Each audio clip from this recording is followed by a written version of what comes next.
किसान सड़कों पे, महिलाएं सड़कों पे, नौजवान सड़कों पे अपनी भर्ती के लिए, ओवरेज के लिए। फौज में भी मैं मानता हूँ कि छूट मिलनी चाहिए 2 साल की, क्योंकि 3 साल से भर्ती नहीं हुई। कि पिछले 5 साल से लगातार भर्ती की संख्या में गिरावट आई है और 3 साल से लगभग ना के बराबर भर्ती हुई। चाहते हैं कि आज बेरोजगारी में हरियाणा देश में सबसे भयावह स्थिति में आ गया है और ये भारत सरकार कह रही है, नीति आयोग कह रहा है और centre of monitoring Indian economy कह रहा है। हालात ये हैं कि यहाँ तक कि फौज और पुलिस जैसे महत्वपूर्ण, जो कि फौज की देश की सुरक्षा की जिम्मेदारी रहती है तो पुलिस की देश की आंतरिक सुरक्षा की, किसी भी प्रदेश की, आज पद रिक्त है। मैंने संसद में इस बार प्रश्न उठाया जिसको लेकर एक आंदोलन भी चला है देश में। उस प्रश्न का जो जवाब आया था जिसमें बताया गया था कि लगभग फौज में लगभग 1.5 लाख पद,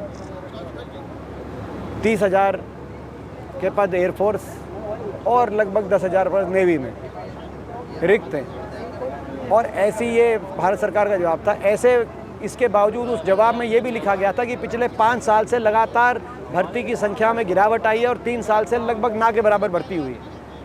तो ऐसे में बच्चे ओवरेज हो रहे हैं, जिसका एक उदाहरण तालू गांव के एक हमारे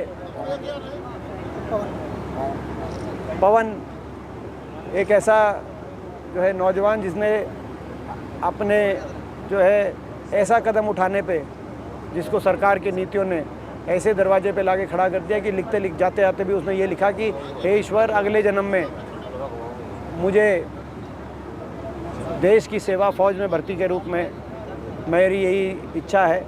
और इस सरकार के नुमाइंदे ऐसे लोगों का भी मजाक उड़ा रहे हैं। इतनी भी संवेदनशीलता नहीं है। आप सरकारी पदों पे बैठे हो, आप भगवान तो हो नहीं, आप क्यों कैसे किसी का मजाक उड़ा सकते हो? मैं पूछना चाहता हूँ, मैं डिप्टी सीएम से पूछना चाहता हूँ जिन्होंने मजाक उड़ाया उनका। आप सरकारी पदों पे बैठे हो, मगर आप भी इंसान हो। भगवान के घर में सबको जवाब देना पड़ता है। कोई आप किसी का ऐसे मजाक नहीं उड़ा सकते। उस सरकारी नीतियों की वजह से आज हरियाणा का नौजवान कितना त्रस्त है, इस बात का अंदाज़ा लगाइए आप। उस परिवार पे कितना बड़ा पहाड़ टूट गया, इस बात का अंदाज़ा लगाइए। मैं ईश्वर से प्रार्थना करता हूँ कि हरियाणा, और मैं अपने प्रदेश के नौजवानों से यह आग्रह करता हूँ कि हौसला किसी को नहीं हारना है, हौसला आप रखें। इस व्यवस्था के खिलाफ हम लड़ाई लड़ेंगे, इस असंवेदनशीलता के खिलाफ, इस घमंड के खिलाफ, जो इस तरह के मौक़ों पर भी किसी के जख्म पे मलहम लगाने की बजाय उसके जख्मों पर नमक छिड़कने का काम करे। ये जो घमंड है, सत्ता का घमंड, इस घमंड को तोड़ने के लिए हम लड़ाई लड़ेंगे। मगर आप हौसला रखें। मैं प्रदेश के नौजवानों से ये अपील करना चाहता हूँ आपके माध्यम से। मगर सरकार को मैं कहना चाहता हूँ कि पुलिस में भी पद रिक्त है आपके, और फौज में भी, फिर भी भर्ती नहीं हो रही। प्रदेश में सबसे ज़्यादा बेरोजगारी हरियाणा प्रदेश में, बच्चे ओवरेज हो रहे हैं, उनकी कौन जिम्मेदारी लेगा? दुर्भाग्य से 8 साल से जेबीटी की भर्ती नहीं हुई, पात्रता क्लियर करके वो भी ओवरेज हो रहे हैं। तो ये जो लोग ओवरेज हुए हैं सरकार की गलत नीतियों की वजह से, जो नौजवान ओवरेज हुए हैं, चाहे वो फौज हो चाहे वो शिक्षक हो, एक मैं मांग करता हूँ कि सरकार एक श्वेत पत्र जारी करे कि ऐसे जो ओवरेज हुए हैं उनके लिए जो कौन जिम्मेदार है, कौन से सन में कितनी जेबीटी भर्ती हुई, कितनी फौज की भर्ती हुई, और ऐसे नौजवानों को कभी हमें अवसर मिलेगा तो जो सरकार की गलत नीतियों की वजह से ओवरेज हुए हैं उनको हम राहत दिलवाने का काम करेंगे। ये देखिए, इस बार गेहूं के मामले में इस सरकार ने एक बार फिर अपना किसान विरोधी चेहरा दिखाया है। पहले तो इसमें इस बार दो चीज़ें आई गेहूं में। एक तो गर्मी ज़्यादा पड़ने की वजह से, मौसम की मार पड़ी किसान पे, गेहूं का दाना पूरा नहीं फूला और पैदावार में काफ़ी गिरावट हुई है। प्रति एकड़ आप देखोगे तो पंजाब और हरियाणा के अलग अलग आंकड़े हैं, मगर 20% तक भी गिरावट आई है पैदावार में। दूसरी ओर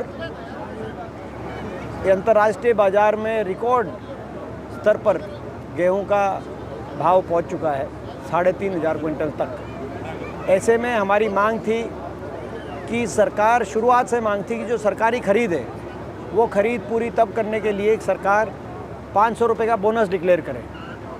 आज यदि 500 रुपये का बोनस डिक्लेयर किया जाता तो किसान को, जो अंतर्राष्ट्रीय बाज़ार में जो गेहूं की कीमतों में बढ़ोतरी हुई है उसका लाभ किसान को मिलता, और जो प्रकृति की मार भी किसान पे पड़ी है, जो पैदावार कम हुई है इस बार, उस पे भी कुछ ना कुछ राहत मिलती। लेकिन सरकार ने हमारी बात नहीं मानी, कोई बोनस डिक्लेयर नहीं किया।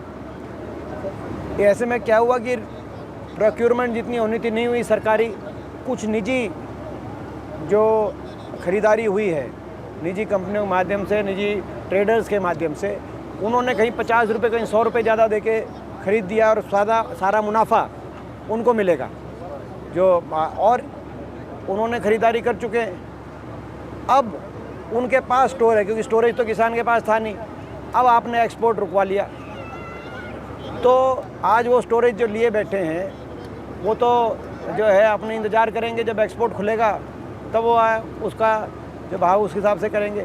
इसका केवल नुकसान अब किसान को हुआ है।